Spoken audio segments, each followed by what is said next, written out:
El siguiente segmento tiene contenido o opinión. La entrevista en A Primera Hora. Analizamos los hechos del momento junto a sus protagonistas.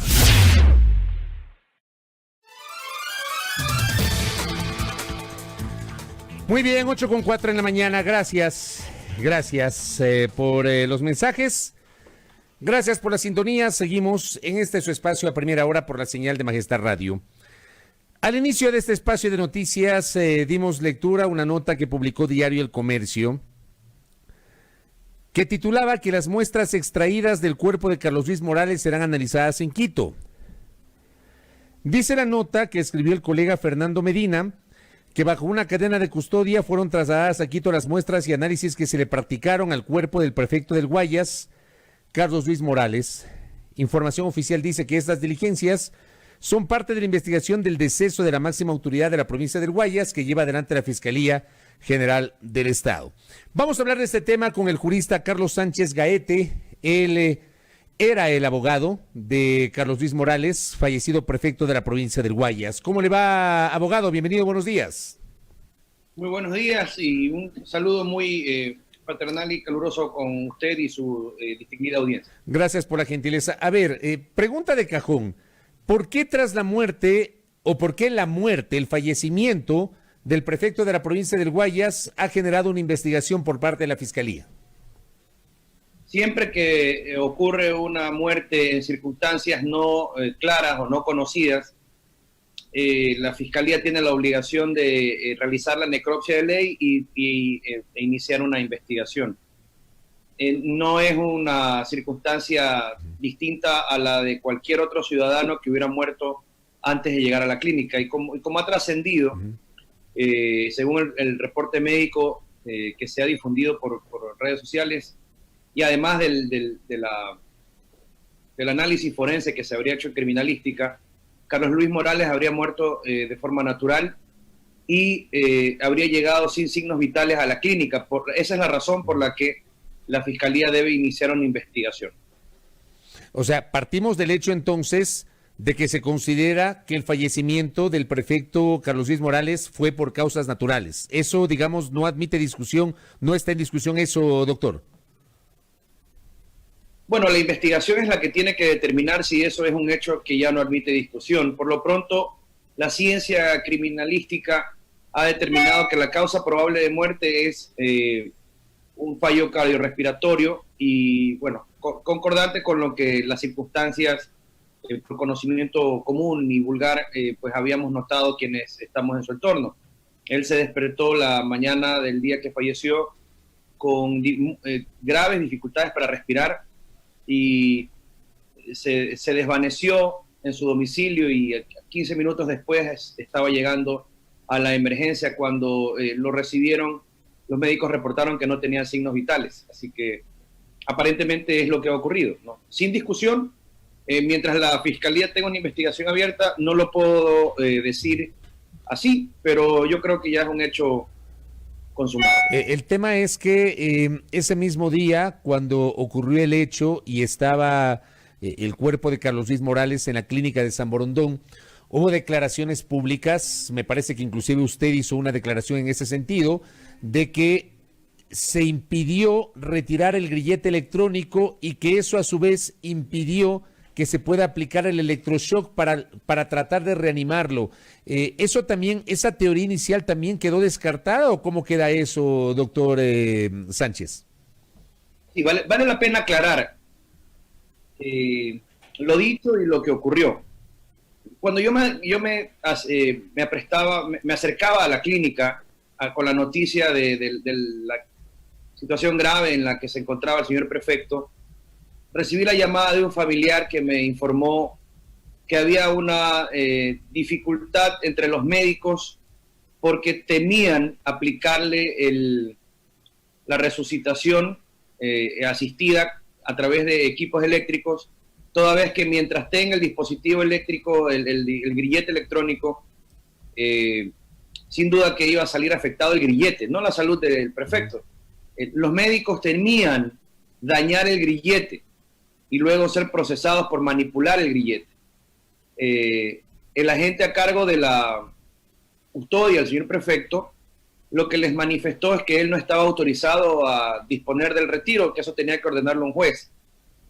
Y si bien esto es legal, lo que manifestó es correcto, me pareció un poco inhumano por parte de los médicos que no hayan, que hayan tenido siquiera que considerar esta circunstancia. Entiendo ahora que conozco la totalidad de los hechos, que igual le habrían practicado un proceso de resucitación manual durante casi una hora y que eventualmente también le habrían aplicado el proceso de resucitación eléctrica. Lo que quise comunicar era esta sensación de desprecio por la falta de humanidad por parte de los médicos que lo atendieron, el temor que corrió en ellos por sobre la necesidad de salvar la vida. Me molestó y evidentemente también me molestó mucho a la familia. Pero entonces, ¿no hubo o sí hubo falta de humanidad, doctor, por parte de los médicos? Si hubo siquiera un segundo en el que un médico dudó en retirar el grillete electrónico y en consecuencia aplicar un protocolo que debió aplicar, eso tampoco yo lo sé. Es la ciencia médica la que indica cuál es el protocolo aplicable ante una circunstancia de emergencia. Yo no estoy en posibilidad de decirle si debían o no debían aplicarle los electroshocks. Supongo que sí, pero es por lo que veo en series de televisión, en películas. Yo no sé de ciencia médica, no soy médico. Pero sin duda que ante la noticia de que había una discusión respecto de si se podía o no retirar el dispositivo, naturalmente que solamente el hecho de que haya habido esta discusión me causa repulsión. Sí, yo estoy de acuerdo con usted en ese sentido. Y a propósito de una pregunta que me envía un oyente que está escuchando este diálogo con el doctor Carlos Sánchez Gaete, abogado que patrocinaba la defensa de Carlos Luis Morales, ¿se podría presumir algún tipo de negligencia médica o no, doctor?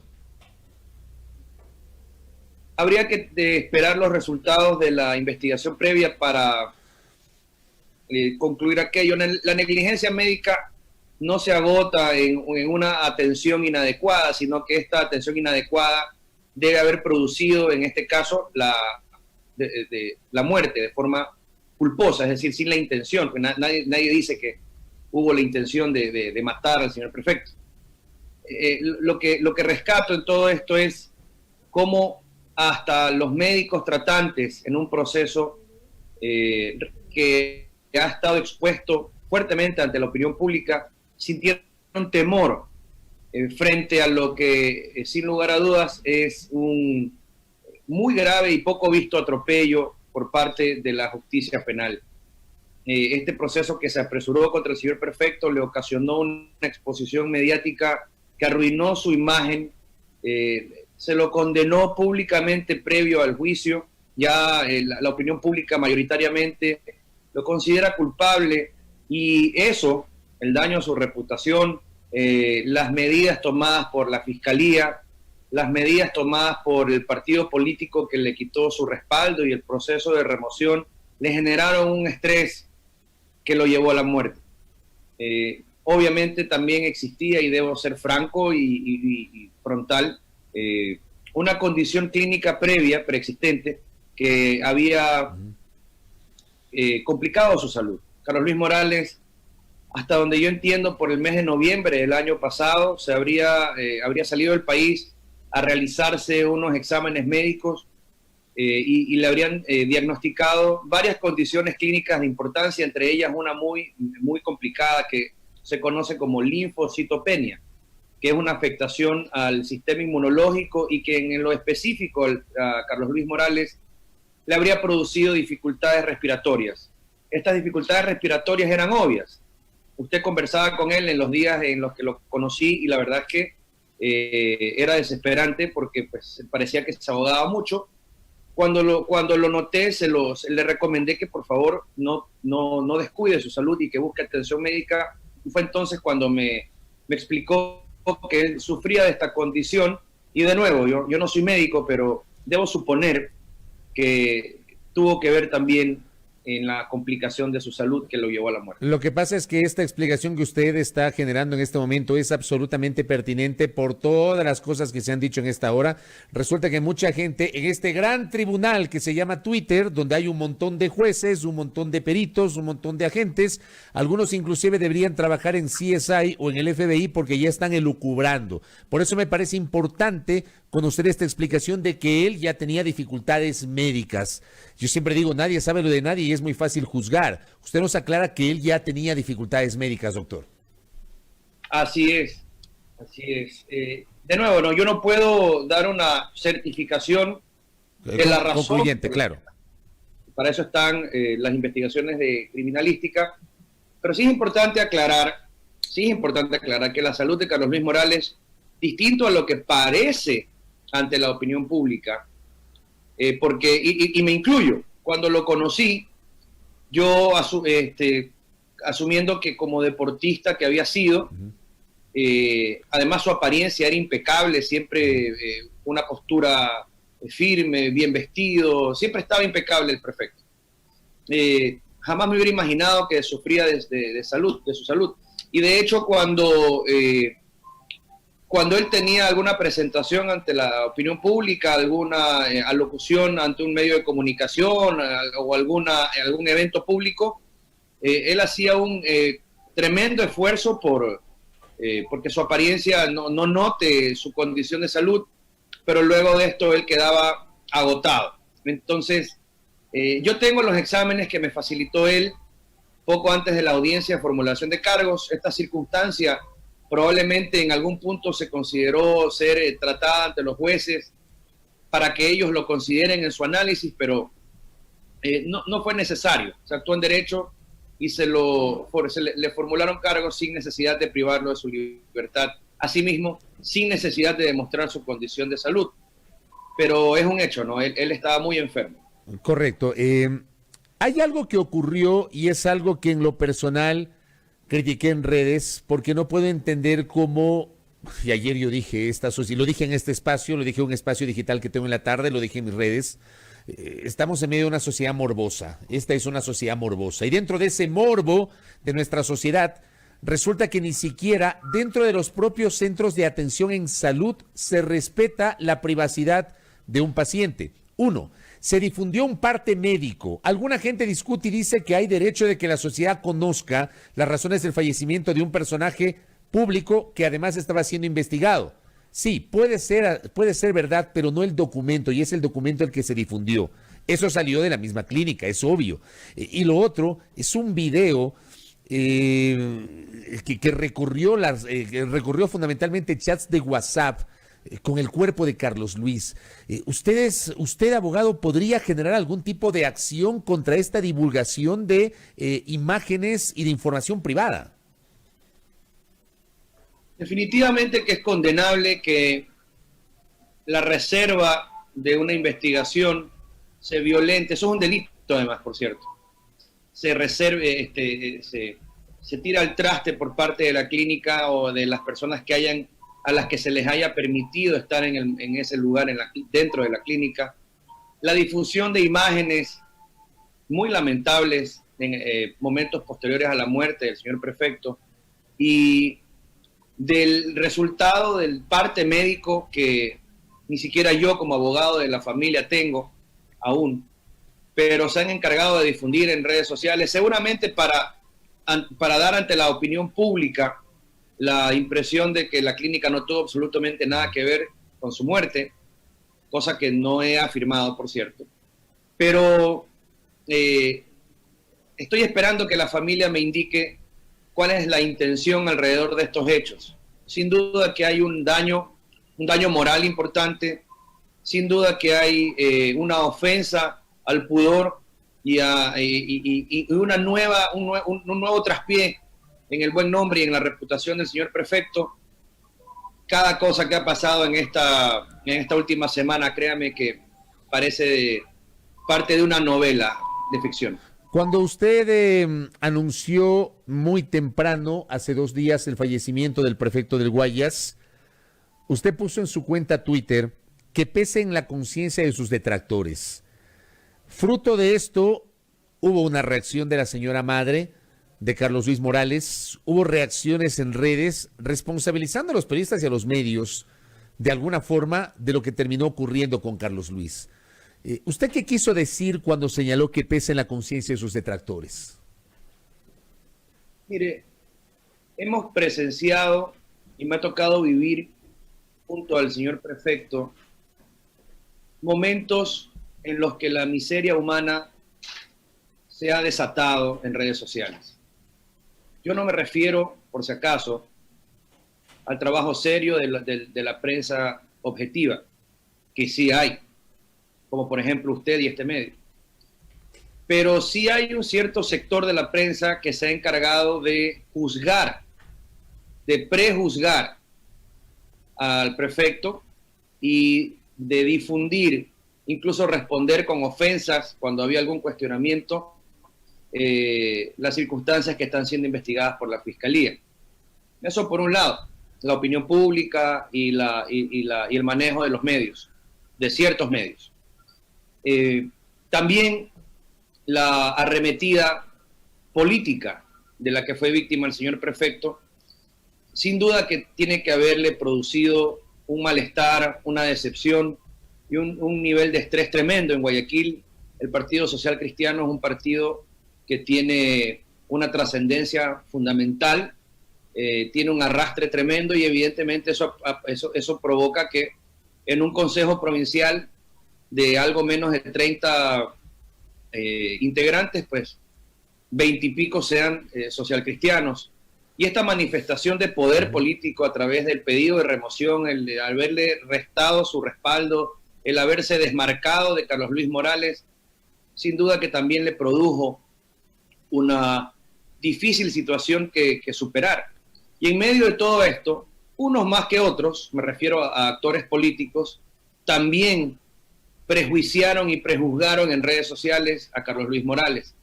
Esto provocó, y eso sí es hasta cierto punto inexplicable, una reacción por parte de la Fiscalía, que en menos de 72 horas de haber conocido una publicación periodística, supuestamente habría investigado hechos y se habría convencido de los fundamentos suficientes para formular cargos en contra del señor prefecto.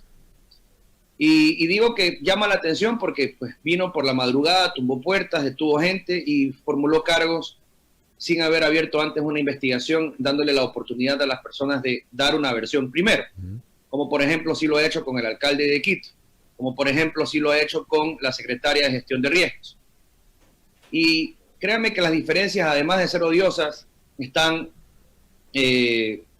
prevenidas por la Constitución y prohibidas por la Constitución. En el Ecuador impera la igualdad ante la ley y se prohíbe la discriminación.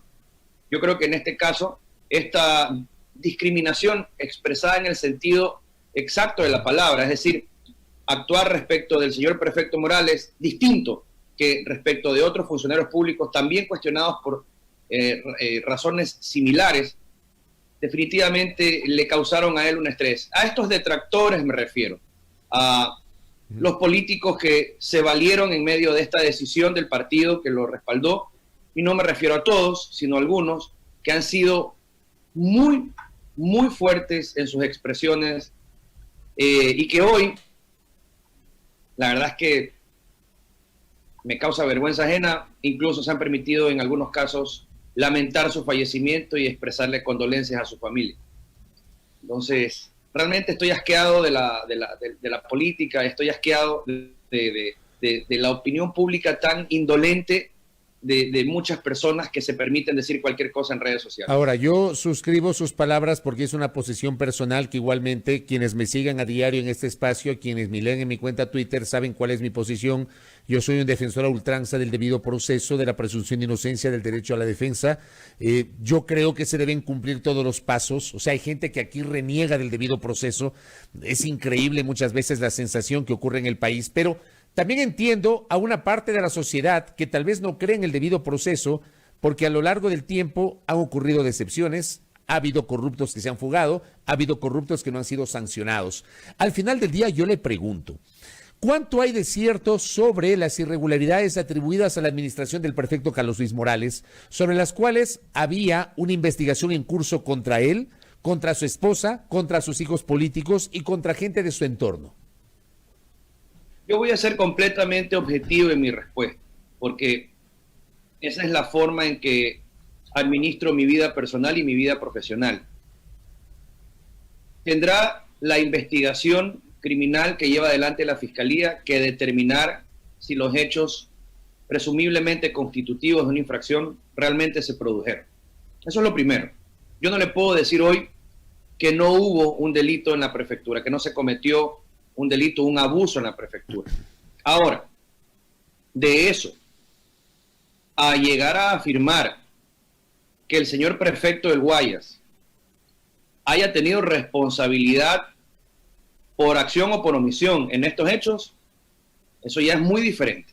Yo, mire, en medio de este estado de emergencia, o resulta que todos los políticos son corruptos y todos los políticos han abusado de sus funciones, porque esa es la apariencia que le da ante la opinión pública las circunstancias que hemos vivido, y naturalmente produce el rechazo y se exige que la justicia responda. O hay circunstancias, en unos casos y en otros, que producirían una impresión diferente a la realidad. Puede ser, y eso es lo que tendrá que determinarse durante la investigación que lleva adelante la Fiscalía, que terceros ajenos a la prefectura hayan abusado, hayan engañado y se hayan involucrado con contratos a la prefectura del Guayas para favorecerse. Puede ser que el prefecto no haya conocido de esto, y eso es de hecho lo que yo sostengo y trataré de demostrar dentro del proceso. Y puede ser que estos hechos ni siquiera constituyan un delito. Mientras haya una investigación en curso ante la Fiscalía, esto será nada más que un indicio, una tesis que tiene que ser demostrada con pruebas.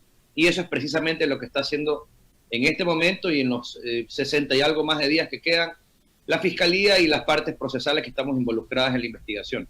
Si usted me pregunta a mí sobre el prefecto provincial del Guayas, ¿existe responsabilidad en los hechos que se investigan? Yo le puedo responder hasta donde tengo conocimiento en la información que he podido revisar, no la tiene. ¿Y qué pasa con el tema de los hijos políticos, los hijos de la señora Sandra Arcos, la viuda de Carlos Luis Morales? ¿Ellos sí tienen responsabilidad o no?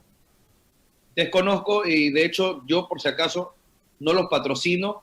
Entiendo que recién el día de ayer ha llegado una notificación dentro del proceso en el que se pone en conocimiento de las partes que han comparecido dentro del mismo, autorizando a una abogada que los patrocina, y al igual que la esposa del señor prefecto, quien ya ha comparecido desde el 9 de junio dentro del proceso, solicitando que se le permita acudir a rendir una versión libre y voluntaria, y con esto me refiero a que se revoque la orden de detención que pesa en su contra para poder acercarse a la Fiscalía a rendir una versión libre y voluntaria.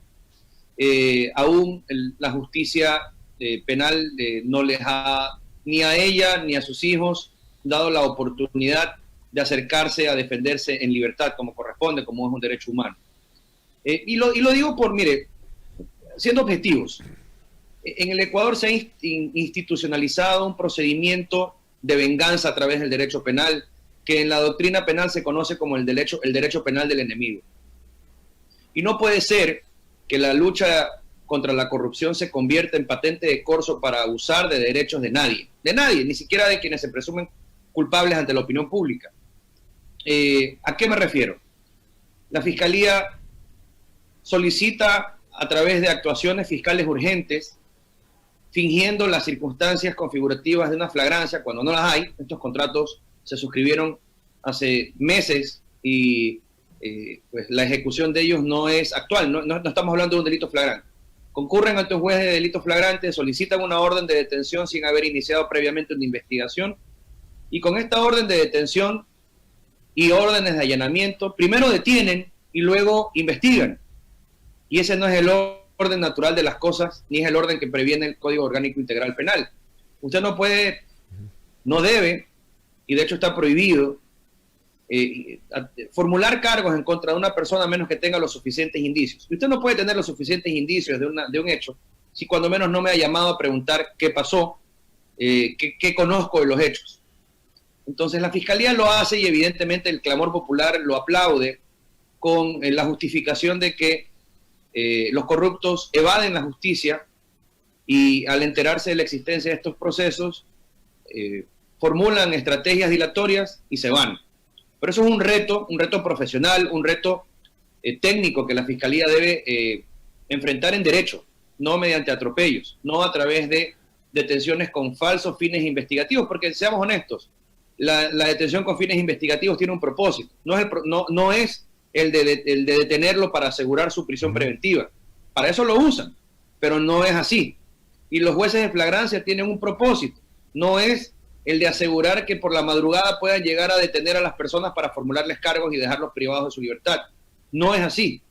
Y así es como está actuando la Fiscalía. Entiendo que es por una reivindicación social, entiendo que la opinión pública lo aplaude, pero quienes transitamos por el ejercicio profesional del derecho no podemos sino condenar estas actuaciones, porque podrían producirse abusos, como por ejemplo en el caso del prefecto de Guayas, Carlos Luis Morales. Hay algo que quisiera pedirle en la recta final de este diálogo que me aclare.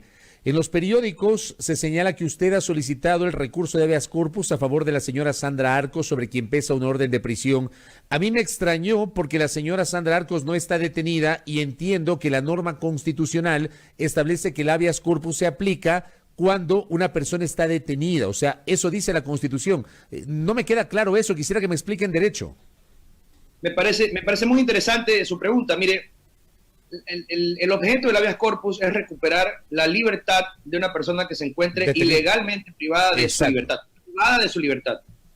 No es lo mismo estar privado de su libertad que estar detenido. La detención es una de las formas de estar privado de su libertad. Tanto así que incluso este recurso constitucional no solamente procede en contra de detenciones ordenadas por autoridades, sino también por cualquier persona. Entonces, ¿qué ha ocurrido en este proceso? ¿Y por qué hemos llegado hasta un habeas corpus? Sobre Sandra Arcos se hizo de conocimiento público que existe una orden de detención. También se hizo de conocimiento público que supuestamente habría fugado del país. Incluso se permitieron afirmar que se encuentra en Miami.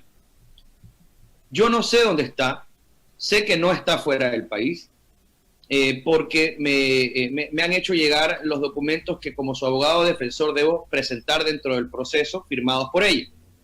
Y el 9 de junio del 2020 comparecí formalmente dentro del proceso solicitándole al juez que revoque la orden de detención que pesa en su contra por ser girada de forma inmerecida y apresurada, toda vez que la Fiscalía ya hasta la fecha la ha llamado a rendir versión en 2 ocasiones. Y evidentemente, encontrándose vigente una orden de detención en su contra, no se va a presentar ante la Fiscalía para ser detenida privada de su libertad, como ha sido demostrado que la Fiscalía pretende actuar en este proceso. Y le hemos solicitado al juez que le permita presentarse a declarar una versión que solo entonces sería libre y voluntaria. Mientras exista una orden de detención en su contra, ella se encuentra literalmente privada de su libertad donde sea que esté, porque evidentemente no puede circular libremente dentro del país.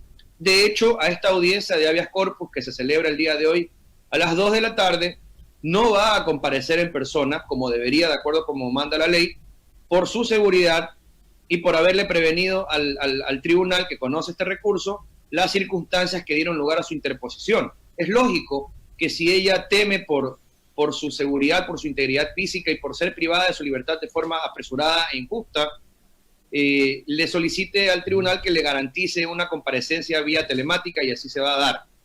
Yo aspiro, le hemos pedido al juez, al presidente de la Corte Provincial de Justicia del Guayas, que está atemorizado por la Fiscalía y por el Consejo de la Judicatura, que le ha abierto sumarios administrativos y que además lo ha hecho público detrás de haberle dado una medida no privativa de libertad al señor prefecto en derecho. Y le hemos solicitado desde el 9 de junio que revoque la orden de detención. Tan procedente es este pedido que la propia fiscal provincial del Guayas, que es la fiscal competente, al haberle corrido traslado con esta petición, no se opuso y de hecho expresa en su respuesta que en el estado en el que se encuentra la causa, la instrucción fiscal, no tiene sentido o asidero legal mantener vigente una orden de detención con fines investigativos que corresponde a otro momento procesal. Y aún así, el juez de la causa, atemorizado como está, habiendo despachado otras cosas solicitadas por la Fiscalía, simplemente ha omitido la solicitud de revocatoria de la detención. Y esto es tan grave que le ha impedido ejercer a Sandra Arcos su derecho a la defensa ante la Fiscalía, porque culpable o no, tiene derecho a defenderse ante la Fiscalía, y además, en lo humano, le impidió estar junto a su esposo en sus últimos momentos de su vida y ayer durante su sepelio. Esta situación realmente ya trasciende lo racional. Correcto. Me queda claro lo del habeas corpus, que me llamó poderosamente la atención, pero con su explicación me queda claro el alcance de aquello.